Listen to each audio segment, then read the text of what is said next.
Hello, Sean Ennigs here. Welcome to the MicroCap Club Member Spotlight. In these interviews, we'll showcase many of the talented members of MicroCap Club. Today, we have Maj Soueidan of GeoInvesting. Maj, thanks for joining. Thanks, Sean. We got the name right too. We took about 10 minutes to get that right before that we recorded. That's great. And the thing is, like my last name, people say Idings and all that kind of stuff, and so I'm always very there's something that I can't say. I try real hard to make sure. Well, you got it right. Well, thanks, man. Yeah, so I'm glad. This is awesome you're doing this, and thanks for having me on here to do this with you. Yeah, I look forward to it. So, tell us a little bit about your background. So, what was little Maj doing many years ago? How did you get into investing? And tell us a little bit about GeoInvesting. Sure. Well, thanks, Sean. So I currently am the I'm the co-founder of GeoInvesting.com. It's a research suite where we publish organic research, a little bit of contributor research too, in the microcap, nanocap space, sub 500 million. We'll get back to that later if you want. But so my background is pretty.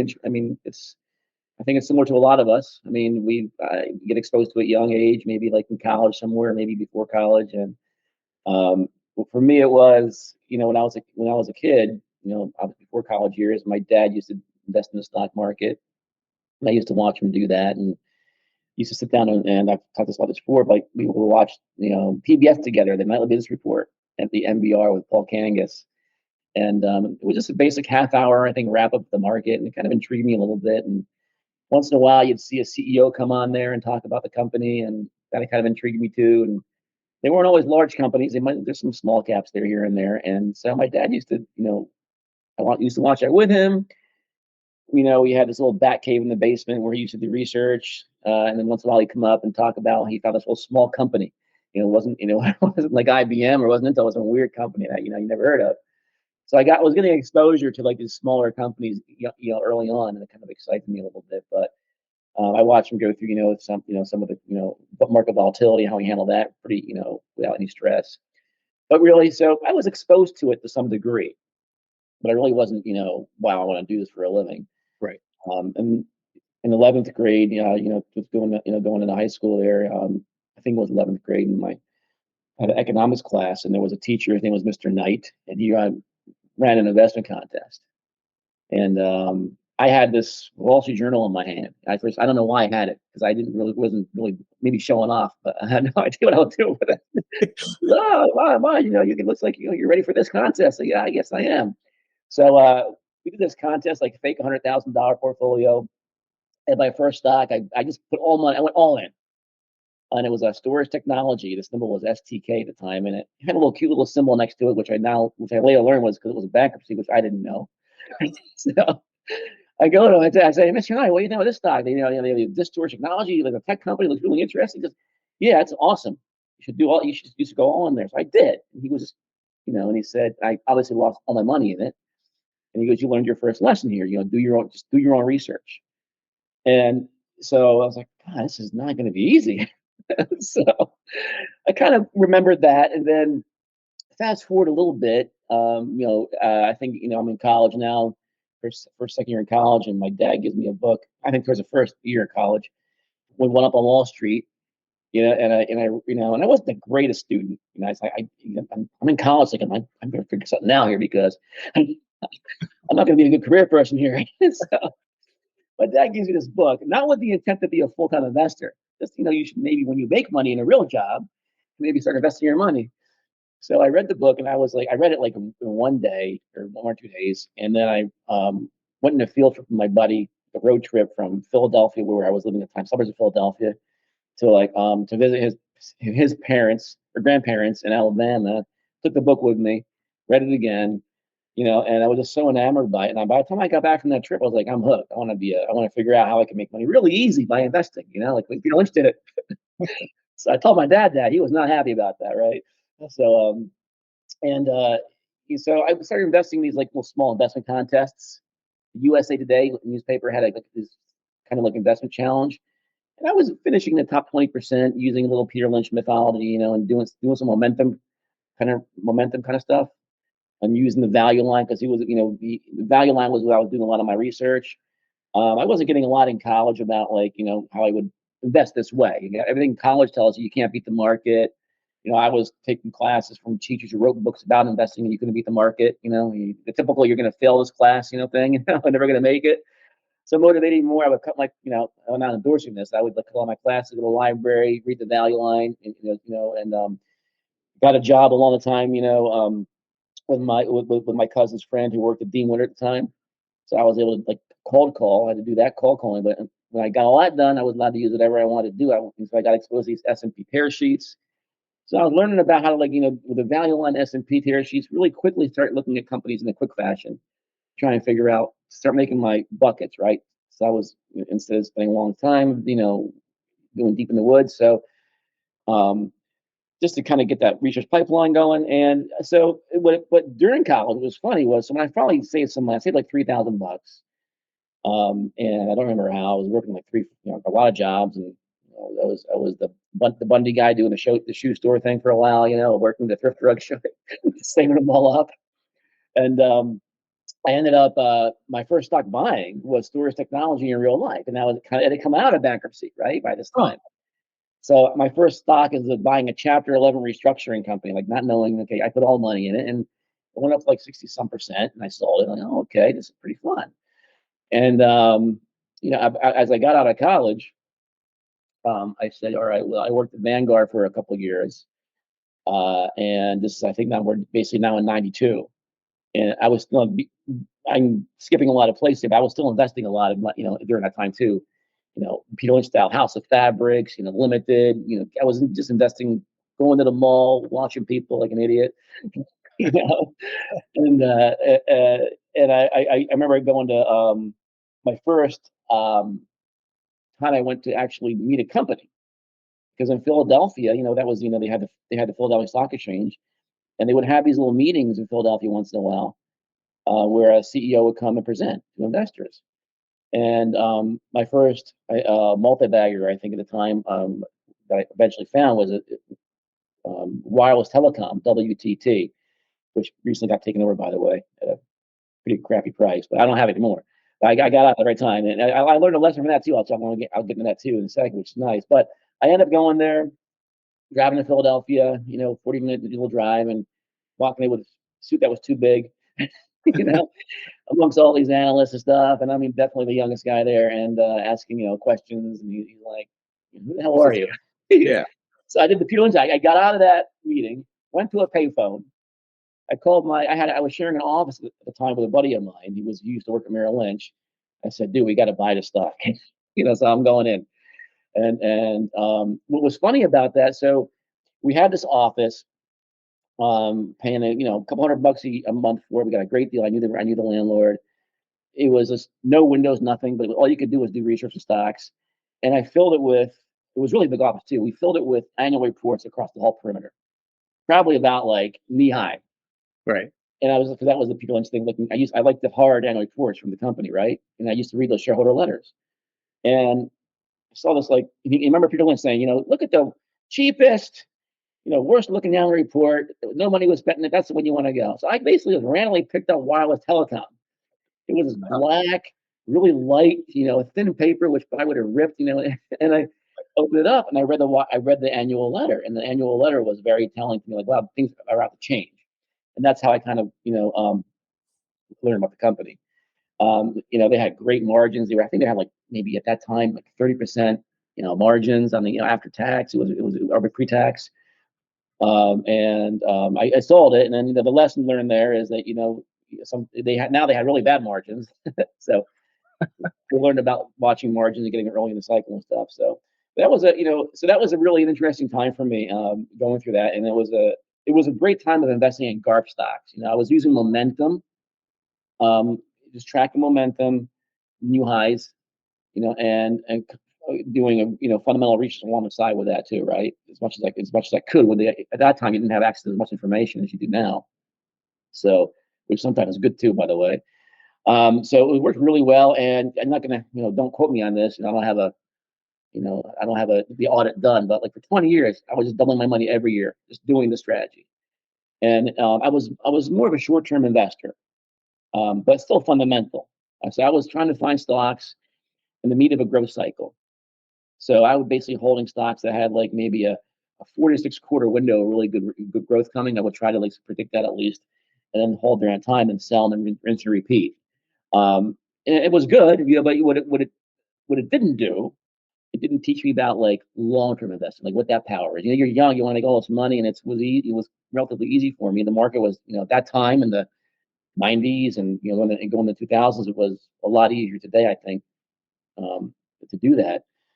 There was no restrictions to invest in small cap stocks, and then it was great. Um, then you come to the recession, and then you go through all that, and you have to become a longer term investor. I think when you're investing in nano caps at that time, because a lot of the short term stuff was working on a broad base. Mhm. And I went back and did an audit. Like, let me just go back and look at some of these stocks. Midland, MIDD, Monster Beverage. I touched a lot of these stocks. Simulation Plus. Did a tweet on that yesterday. Um, and you see, wow, if I could have had the patience. Well, that's one, patience, right? And then you got to know. You got to be good enough to do that, because there's also stocks that you would have held that went down, that went right back down too. Mhm. And there were a lot of those in my career too that you got to kind of. So I don't know what the best strategy is to be really good at picking stocks and knowing which one's the long term, right? If you can do that. But so I got in this, and then I went to the long term approach to investing from like 2010, till basically 2020ish. That's holding these stocks long term and doing really good. Um, and now, and I have a lot of strategy buckets around that. I guess we can get that later. But now I'm just more of this. I'm back to that like momentum GARP strategy that we kind of talked about off off record here. That's working well again. Because I think we're in this new kind of this value investing has always been in, I guess, right? I mean, it doesn't Right. mean that it wasn't always working, but I think in a broad base now, it's really working really well across the whole spectrum, especially in the smaller cap space. And I like to focus right now on what I call this big cap micro, and these are stocks that are like big cap revenues, well, 50 million or higher. I like to say, right? Like even some in Right. the billion though, that are trading as nano caps, because my feeling is that this new environment that we're in, that's where investors are going to want to go in the nano cap sector. They're not going to want to be the speculative ones aren't going to be as broadly attractive. Let's put it that way. They will be attractive to some. I still buy it, those too. But the success there has been pretty amazing in buying these. I think a lot of people don't understand that the market cap doesn't define the revenue of a company. And sometimes you'll talk to somebody and they'll think that who's not, who's a little novice to investing. And then when you show them, hey, well, you got these, BX Blue Links, BXC, or some of these stocks where they have billion-dollar revenues, and they were at one time a nano cap with that kind of revenue base. It's kind of amazing. That's doing really well. So I will stop there, and I have a lot of strategy buckets along the way too that we use here too. But that's kind of where I'm. I found it investing along the way, and that in the history around 2007, 8 time frame. Cool. So, So uh, can you tell me a little bit about some of your strengths are in terms of your investing? Because it seems like you've gone from one style to another pretty seamlessly. Like, what are some other things that you would say that are big strengths for you? yeah, and I'll say my weaknesses too because I have a lot. Right. I have those too, right? I think one of my strengths is I'm pretty good at least I feel I'm good at doing this, is pretty quickly understanding if the story I'm looking at is going to be what I want, is going to resonate with me and going to do well, it's going to give me a really good chance of making money. And um, my weakness is probably sometimes hanging on to things too long. It's like now that I got exposed to the long term thing, I forgot how good the short term stuff used to be, right? And Right. because I Right. wanted to get that 10 bag, and when you get one of them, you're like, oh wow, this is great. And then when 2022 comes along, all those multi-baggers turn to multi-bust, right? Oh God. So that I think getting complacent is a common mistake with lots of investors, right? And that's so the emotional roller coaster is still my biggest weakness, I think. But you get these resets through time, so I'm able to reset a lot. I'm able to like another strength is like just move on, take the loss, move on, and redeploy. And I think that's really important as an investor to have, especially for a full time investor, to be able to do that. As long as I got money to play, I'm still in the game. That's something. Also, I'm not just one strategy driven thing. I like making investing fun for me.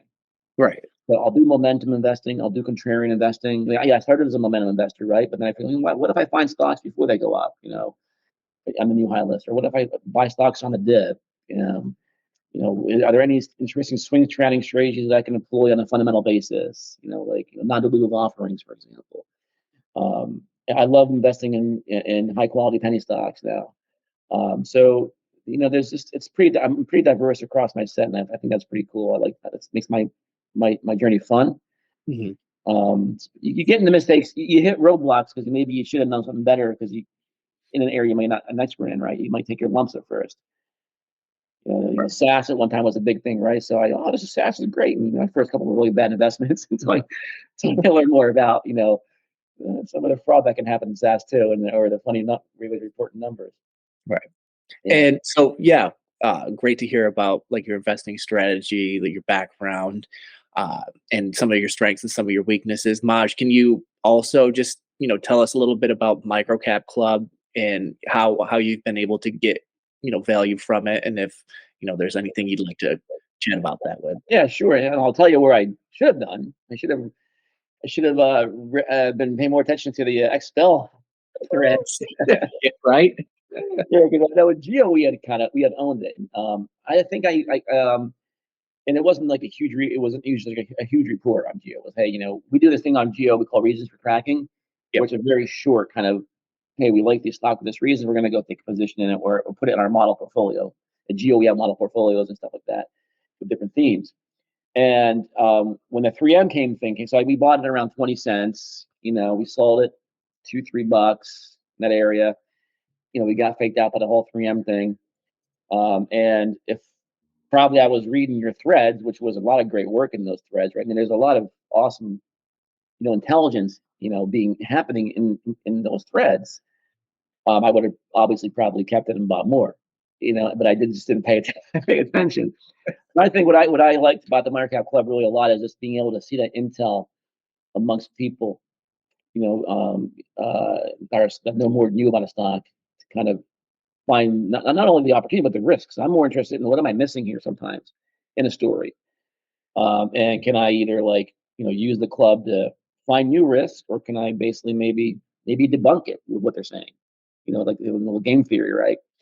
So that's where I've kind of got, I think, a lot of the benefit, and the other benefit is obviously meeting a lot of great people in the club, whether they're members or subscribers.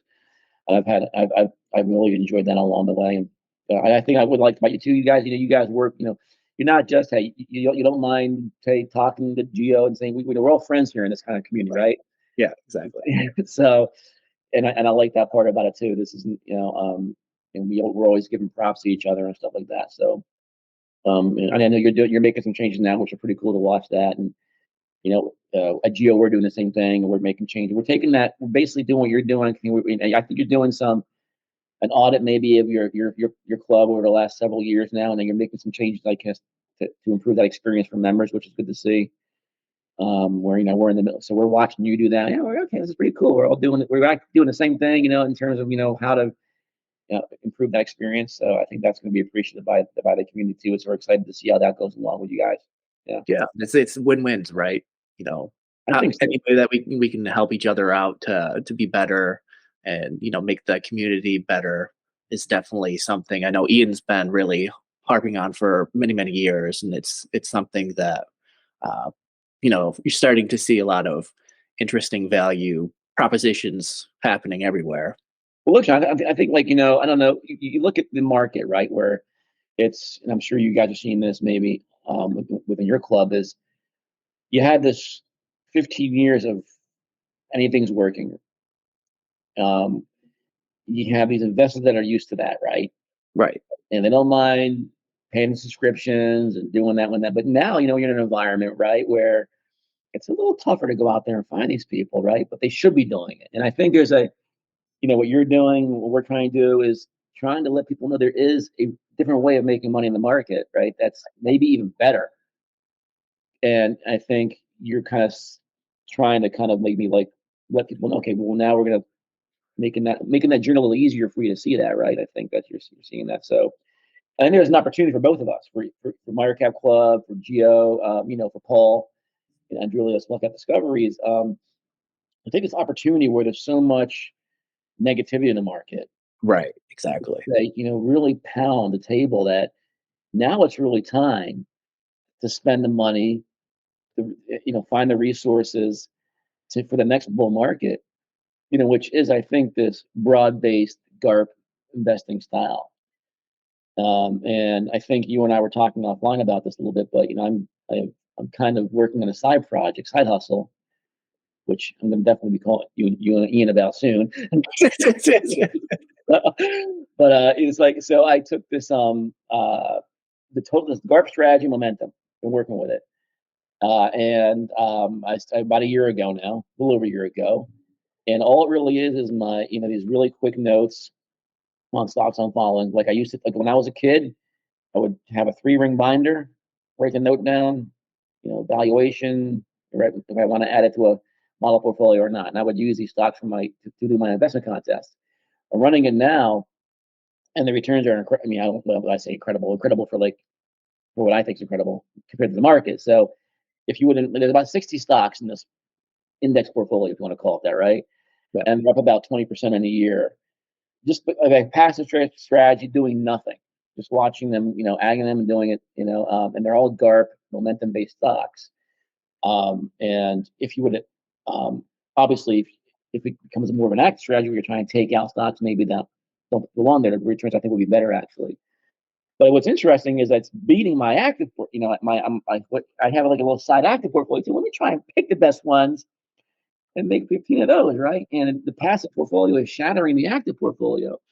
And what it's basically, telling me is that there's just advantage that, O'Shaughnessy talks about, that we read about, is this, blind, just buying a basket of these stocks, right?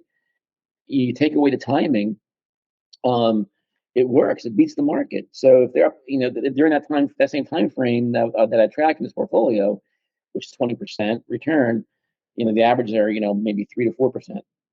So, and I'm talking even, I think even, some of the tech stocks too. So it's pretty cool. I don't know. We don't know how this. Look, it's only been a year. Right. Now, if the market crashes, these are all going to go down, right? There's going to be some volatility there. But I think in a stable market, and to where we're going this GARP thing, it's kind of improving that out a little bit. And it was almost like to me, like sweet, like wow, the memories all came back because it had been such a long time. I got goosebumps because since I actually I took a trip to Philadelphia because I'm in Fort Lauderdale right now doing this, and my parents are in the suburbs of Philly. My mom's cleaning out the basement in the house we used to live in. I'm like, Mom, is that 3-ring binder anywhere here? Is that binder? That's scribble notes on anywhere because I want to go find this and I want to cry. And we didn't save it, but it just took me back to that whole time frame, I'm just like jazzed up right now. I just love doing it again. And so I think that's going to be, I'm going to do more about that. And I think you guys are doing I see you guys are kind of like have a thing now. You're kind of segmenting some of the stocks you do, and I see a lot of GARP in there, which is kind of cool. Right. Yeah. So there's definitely a lot of things that microcap clubs can be pushing out soon. And Ian definitely has a lot of big visions with it. And it's fun to be a part, either actively or passively.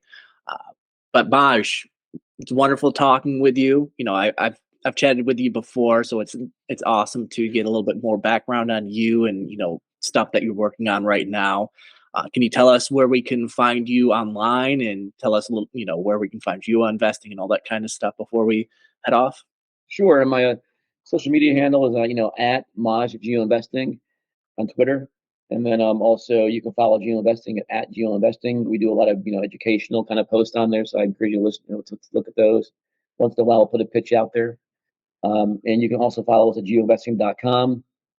That's the main site. We also have a premium side of the site, which is a different address once you join. We raised our prices recently. We were at 480, and now I think we're close to $600 for a year membership. I think you just raised your prices actually. And you can fill out an opt-in form there, or you can email me directly at maj@geoinvesting.com, and we do one-on-one conversations with new members if they want, or before prospective members.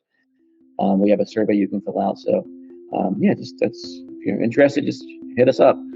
Awesome. Thanks again, Maj. Thanks, Sean. It was great, man. I really appreciate doing this.